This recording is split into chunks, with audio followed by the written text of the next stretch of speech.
Hello mga mamshi! Welcome to my vlog! Sana all Friday na mga mamshi. Ano plano ta? Manglabada! Charot! For today's ulam, galit sa mga anakis ko mga mamshi, nagprito ko di talong. Maluto ko di galit mga iloy, sweet and sour nga tilapia. Kay request naman ni sa amon papa.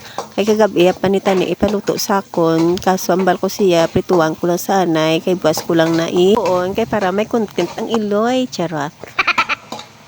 So tapos ko na tagal ikisaon ang awas Bombay kag loya, kag sunod ko naman ang carrot. Kag ang next ko naman ginbutang mga iloy ang 10 bits pineapple. Kag ginbutangan ko na dagal tubig mga iloy, kag sa nagbukal mga iloy ginsunod ko naman ang pidada. Kag sa naumok na ang carrot, nagbutang ko dagal tomato paste kag tomato sauce.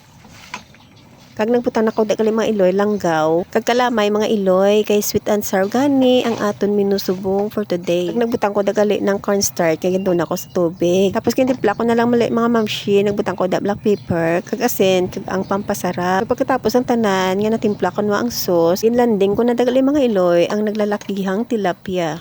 So ara na mga iloy, luto na ang sweet and sour na tilapia na request list ang akong banana. So amo naman subong mga iloy ang naluto ko sa sining nga aga. So ari naman ta sa eksena nga preparar serye. Duwa lang dagali kabalunan ang ibutangan ko sang ilang nga pagkaon kasi man ang LG dito sa eskwela makaon. Ambot ko may ano sa eskwelahan basi may party. So malakat na dagali mga estudyante ko mga mamshis. So nanggugas lang ko daan yung mga pinggan mga iloy kay wala pa man akong banana. Kay pag-abot ya mamahaw na kami nga duwa. So ara na sa gali mga iloy namahaw na kami dang aduwa kay milaktan kami sa sining aga. So nakailis na ko dagali iloy. Syempre naligo ko da mga iloy. So nagsuksok ko di jacket. Kay edit ko gali mga iloy kay Bernice na. Charot.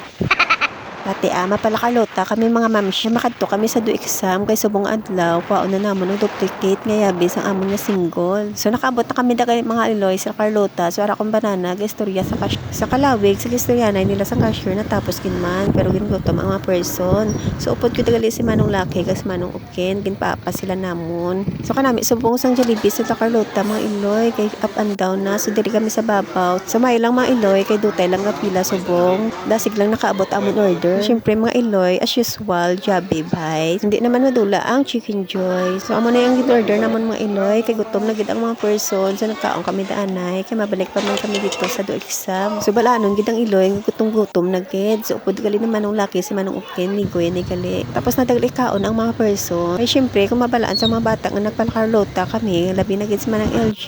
Bawo mangita ginakon ano dalo namon. So tapos na naman take out ang ipa-drive-thru namon. Nagbalik kami gali mga iloy sa do exam. Sa tingala si Manong Laki nga si Papay katatan-aw motor kag ginapapili ko da sa gali kung diin gusto niya. So amo pa ni gali ang isa nga plano namon nga nagpalakarlota kami kay plano na ni gali ni Papa niya. So ara na mga iloy nang fill up ng amay kay para ang bata may motor na. So uya na sa gali ginsunlog sa gali namon nga amo lang ni tani Lagyan pa desisyon da sa ni Papay kung ano ang color gusto niya. So ang color brown gid ang pili niya.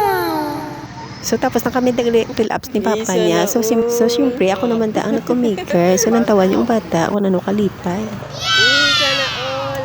So gintry yan na mga iloy. Ba wala gisa nag-expect nga pag-apas niya may motor na sa puli. Kagbisan ako nalipay. Nakita ko ang kalipay niya. So nakapuli na kami dagali mga iloy. Grabe no, wala nyo na-expect mag-asawa nga ma-providean nyo ang inyong mga kabataan sa ilang kinandanon sa pila ka adlaw. Isa naman ka iloy kang bata ang nalipay sa subong adlaw. So dire na lang anay mga iloy. Thank you for watching.